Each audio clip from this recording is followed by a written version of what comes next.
পাহৰিব পাৰি জানো মোৰ মৰমী হেৰাই যোৱা অতীতৰ স্মৃতি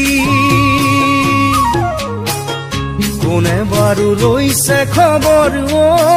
মোৰ মৰমী কেনেকৈ জীয়াই আছো বুলি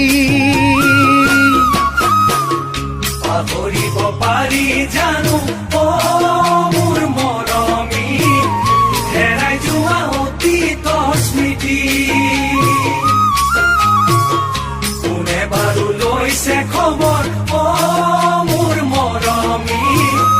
কেনেকৈ জীয়াই আছো বুলি